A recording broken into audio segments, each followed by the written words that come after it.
Hello guys, నమస్తే అందరికీ. నాకు తెలుసు మీరు ఈ thumbnail చూసి కావాలని వీడియో ఓపెన్ చేశారని. సో ఏమాత్రం టైం వేస్ట్ చేయకుండా డైరెక్ట్గా పాయింట్లోకి వెళ్ళిపోదాం, మ్యాటర్ మాట్లాడేసుకుందాం. సో రీసెంట్ డేస్లో బంగ్లాదేశ్ చేస్తున్న ఓవర్ యాక్షన్ ఉందో చూడండి. అది ఇంకా మనం మాటల్లో అయితే అసలు చెప్పలేం, అంత ఓవర్ యాక్షన్ చేస్తున్నారు వాళ్ళు. మరి ఏం చూసుకున్నా ఏంటో నాకైతే అర్థం కావట్లేదు. వాళ్ళ దేశంలో నెక్స్ట్ ఒక 1 monthలో ఎలక్షన్స్ ఉన్నాయని చెప్పి వాళ్ళు పాస్ చేసిన పెద్ద పెద్ద డైలాగ్స్ ఉన్నాయి చూసారా, అది ఏమాత్రం సహించలేనివి. దీని వెనకాల పాకిస్తాన్ సపోర్ట్ ఉందని క్లియర్గా అర్థమవుతుంది. సో పాకిస్తాన్ చూసి వాళ్ళంతా రెచ్చిపోతే ప్రజెంట్ పాకిస్తాన్ సిచ్యువేషన్ ఎలా ఉందో మీరు అందరూ చూస్తున్నారు కదా. ఖచ్చితంగా చెప్తున్నా, రాసి పెట్టుకోండి. పాకిస్తాన్ కంటే అత్యంత దరిద్రమైన పొజిషన్కి బంగ్లాదేశ్ ఖచ్చితంగా వెళ్ళిపోతుంది. ఎందుకంటే పాకిస్తాన్కి కొద్దిగా గొప్ప అమెరికా సపోర్టు డైరెక్ట్గా ఉంది, చైనా సపోర్టు ఇండైరెక్ట్గా ఉంది. కానీ బంగ్లాదేశ్కి మాత్రం పాకిస్తాన్లో అమెరికా సపోర్ట్ డైరెక్ట్గా లేదు, చైనా సపోర్ట్ ఉంది, అది కూడా ఇండైరెక్ట్గా ఉంది. వీళ్ళు చాలా వరకు డిపెండ్ అవ్వాల్సిన దేశం ఏదన్నా ఉందంటే అది ఇండియా మాత్రమే. అయినా సరే వీళ్ళు కళ్ళు మూసుకుపోయి ఇండియాని చాలా ఓవర్గా రెచ్చగొడుతూనే ఉన్నారు. ఒక విధంగా చెప్పాలంటే చాలా చిన్న దేశాలతో కంపేర్ చేసుకుంటే ఈ బంగ్లాదేశ్ అనేది కొంచెం డెవలప్డ్ కంట్రీ అని చెప్పొచ్చు. ఎందుకోసం అంటే వియత్నాం తర్వాత వీళ్ళదే టెక్స్టైల్స్ లో పెద్ద ఇండస్ట్రీ. ఇండియా కంటే వీళ్ళ టెక్స్టైల్సే వరల్డ్ వైడ్ గా చాలా మంది రికమెండ్ చేసుకుంటారు వాళ్ళ ఫ్యాషన్ ఇండస్ట్రీలో. నిజంగా ఒకనొక టైంలో ఇండియాని బీట్ చేస్తుందా బంగ్లాదేశ్ అన్న టైప్ లో వాళ్ళ ఇండస్ట్రీని చాలా డెవలప్ చేసుకుంది. కానీ ప్రజెంట్ సిచ్యువేషన్ చూస్తే అన్నిటినీ తలకిందులు చేసుకుని వాళ్ళని వాళ్ళు నాశనం చేసుకుంటున్నారు. ఇంకా డైరెక్ట్గా మన ఐపీఎల్ పాయింట్కి వచ్చేద్దాం. మీ అందరికీ తెలుసు 2025లో ఐపీఎల్కి మినీ ఆక్షన్ ఒకటి జరిగింది. ఈ ఆక్షన్లో యాక్చువల్ ప్రాసెస్ ఏంటంటే మన బీసీసీఐ ప్రతి కంట్రీకి మెయిల్ చేయడం, లెటర్ చేయడం ఏదో చేస్తుంది మొత్తానికి. ఇలా మా కంట్రీలో ఐపీఎల్ అనే ఒక క్రికెట్ ఈవెంట్ జరుగుతుంది. సో మీ కంట్రీలో అవైలబుల్గా ఉన్న ప్లేయర్స్ ఎవరైనా ఉంటే వాళ్ళు పంపించడానికి ఎన్ఓసి ఇవ్వండి, వాళ్ళు మా కంట్రీలో మేము డబ్బులు ఇచ్చి ఆడిపించుకుంటాం అని చెప్పి ఒక ఇన్విటేషన్ అనేది ప్రతి బోర్డుకి బీసీసీ అనేది పంపిస్తాయి. So except Pakistan, remaining countries అన్నిటికీ కూడా మనం ఈమెయిల్స్ పంపించాం, ప్రతి ఒక్కళ్ళు రెస్పాండ్ అయ్యారు. సేమ్ అదేవిధంగా బంగ్లాదేశ్ ప్లేయర్స్ కూడా ఈ లిస్టు, ఒక 7 లిస్టు నేను స్క్రీన్ మీద వేస్తున్నాను చూడండి. ఈ లిస్టులో ఉన్న ఒక 7 ఆక్షన్లో వాళ్ళ పేర్లు లిస్ట్ చేసుకున్నారు. విషయం ఏంటంటే ఈ 7 ప్లేయర్స్లో 6 అన్సోల్డ్ అయ్యారు. ఒకడు ముస్తఫీజుర్ రెహమాన్ తప్పించి రిమైనింగ్ అందరూ అన్సోల్డ్ అయ్యారు. ఈ ముస్తఫీజుర్ రెహమాన్ కూడా ఒక 9,20,00,000కి సోల్డ్ అయ్యాడు, అది కూడా కోల్కతాకి. ఇక్కడ వరకు బాగానే ఉంది కదా. ఆక్షన్ అంతా కంప్లీట్ అయిన తర్వాత బీసీసీఐ ఒక బాంబు పేల్చింది. అదేంటంటే బంగ్లాదేశ్ ప్లేయర్స్ ఐపీఎల్లో ఆడడానికి వీల్లేదు, ఆల్మోస్ట్ ఒక బ్యాన్ చేస్తున్నాం అన్న టైప్లో ఒక ప్రెస్ నోట్ అనేది రిలీజ్ చేసింది. ఎందుకని ప్రజెంట్ బంగ్లాదేశ్లో జరుగుతున్న సిచ్యువేషన్స్, అక్కడ ఉన్న సినారియోస్, వీటన్నిటిని దృష్టిలో పెట్టుకుని బీసీసీఐ ఈ డెసిషన్ తీసుకోవాల్సి వచ్చింది. తీసుకోవడం తప్పులేదు కూడా. ఎందుకంటే అక్కడ అలాంటి సిచ్యువేషన్స్ మన హిందువులు ఎవరైతే ఉన్నారో, మన అని చెప్పక్కర్లేదు, మన దేశం వాళ్ళు కాదు, వాళ్ళ దేశం వాళ్ళే, వాళ్ళంతా ఫేస్ చేశారు. చాలా అత్యంత దారుణమైన సిచ్యువేషన్లో అక్కడ ఉన్న మైనారిటీస్, అంటే ముస్లిమ్స్ అక్కడ మెజారిటీ, మిగతా ఏ కమ్యూనిటీ అయినా సరే మైనారిటీసే, వీళ్ళు ఆ సినారియోస్ అన్నిటిని ఫేస్ చేయాల్సి వచ్చింది. సో ఆ విషయం మీద హిందువులకి సపోర్ట్గా మన ఇండియాలో కూడా ప్రొటెస్టులు జరిగాయి. ఏం జరిగింది ఏంటి విషయం అంతా మీకు అందరికీ చాలా క్లారిటీగా తెలిసే ఉంటుంది. ఇవన్నీ జరిగితే బీసీసీఐ బంగ్లాదేశ్ ప్లేయర్స్ని ఆపడానికి రీజన్ ఏంటి, అది ఎక్కడో బంగ్లాదేశ్లో కదా జరిగింది, ఇక్కడ ఎందుకు ఇలా చేశారు అని మీరు అనుకోవచ్చు. మీరు కొద్ది రోజులు వెనక్కి వెళ్తే ఏషియా కప్ అని ఒకటి జరిగింది. India Pakistan first match Asia కప్లో ఆల్మోస్ట్ ఆల్ బ్యాన్ చేసినంత పని అయింది.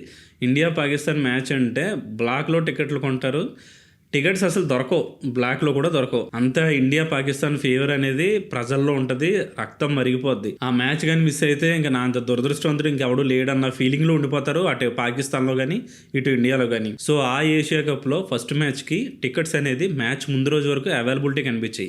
ఇక్కడ బీసీసీఐకి పెద్ద షాక్ తగిలింది. ఎందుకంటే బీసీసీఐ అసలు ఎలాంటిది ఎక్స్పెక్ట్ చేయలేదు. ఆపరేషన్ సింధూర్ జరిగి అప్పటికి 3 months ఎంతో అయినట్టు ఉంది. అయినా సరే జనాలు వస్తారని వాళ్ళు ఎలా ఎక్స్పెక్ట్ చేశారో నాకు అర్థం కాలే.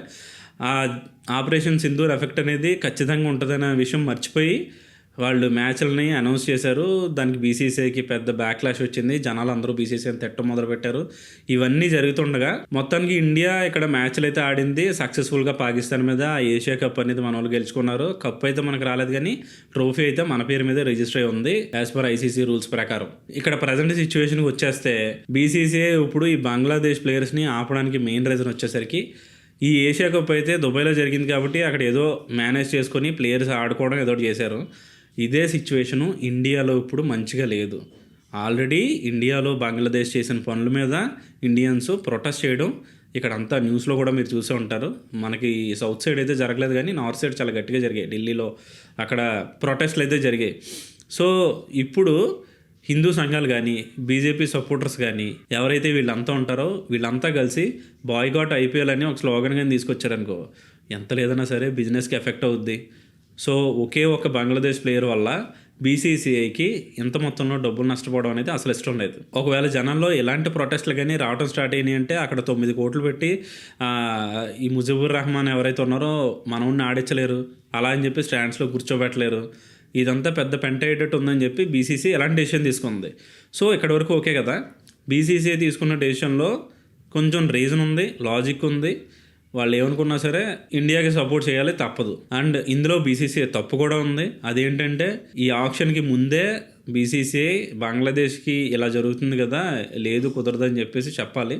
అది మనోళ్ళు చెప్పలేదు, అది నిజంగా బీసీసీఐ చేసిన తప్పే. ఆ తప్పు చేసింది ఓకే. బీసీసీఐని బంగ్లాదేశ్ క్రికెట్ బోర్డు ఇలా చేయడం తప్పు, మేము ఖండిస్తున్నాం అని చెప్పి ఒక మాట అనడం, అది కూడా తప్పులేదు, ఒక మాట అనొచ్చు కూడా. కానీ వాళ్ళు ఒక స్టెప్ ముందుకేసి వాళ్ళు ఏం చేశారంటే నెక్స్ట్ T20 వరల్డ్ కప్ ఫిబ్రవరి నుంచి ఇండియాలో స్టార్ట్ అవుతున్నట్టుంది. ఆ T20 వరల్డ్ కప్కి బంగ్లాదేశ్ ఇండియాకి రాదు, ఇండియాలో సెక్యూరిటీ కన్సర్న్స్ ఉన్నాయి, మా టీం ప్లేయర్స్ అక్కడ సేఫ్ కాదు, సో అందుకోసం అని చెప్పి మాకు న్యూట్రల్ వెన్యూ కావాలని చెప్పి ఐసీసీకి లెటర్ రాశారు. ఇక్కడ విచిత్రం ఏంటంటే సెక్యూరిటీ కన్సర్న్స్ మీద ఇండియాకి రాను అని చెప్పడం అనేది చాలా తప్పు. ఎందుకోసం, వాళ్ళ స్టార్ ప్లేయర్ అయిన షకీబుల్ హసన్ ఉన్నాడు కదా, మనోడు బంగ్లాదేశ్లో ఉండడు. ఎందుకంటే ఈ షకీబుల్ హసనే బంగ్లాదేశ్ క్రికెట్ బోర్డుకి లెటర్ రాశాడు, సెక్యూరిటీ పర్పస్ వల్ల నేను బంగ్లాదేశ్లో రాలేకపోతున్నానని చెప్పేసి లెటర్ రాశాడు. మొత్తానికి అయితే ఆర్టికల్స్ వచ్చి అది కుదిరితే ఇక్కడ పెడతాను. సో వాళ్ళ ప్లేయర్సే వాళ్ళ దేశంలో సేఫ్ కాదు అని అనుకుంటుంటే వాళ్ళు మనకి సెక్యూరిటీ కన్సర్న్ అని చెప్పేసి ఐసీసీకి లేఖ రాయడం అనేది చాలా తప్పు, చాలా జోక్గా కూడా ఉంది. ఇక్కడ ఎంత విచిత్రం అంటే వాళ్ళ దేశ రాజధాని అయిన నడిబొడ్డులో ఎవరో ఒక 2-3 వస్తారు, ముసుగేసుకొని అక్కడ ఉన్న లోకల్స్ని గన్ పెట్టి షూట్ చేసి చంపేస్తారు. అక్కడ టీ తాగుతున్న వాళ్ళ మీద బాంబు వేసేసి అక్కడ వాళ్ళని చంపేస్తారు. ఇవన్నీ జరుగుతున్నాయి వాళ్ళ దేశ రాజధాని నడిబొడ్డులో, ఎక్కడో బయట నార్మల్గా ఏదో మనకి ఢిల్లీ రాజధాని అయితే హైదరాబాద్, బెంగళూరు ఇలాంటి సిటీస్లో కాదు, వాళ్ళ మెయిన్ హెడ్ క్వార్టర్ ఏదైతే ఉందో ఆ హెడ్ క్వార్టర్లో జరుగుతున్నాయి.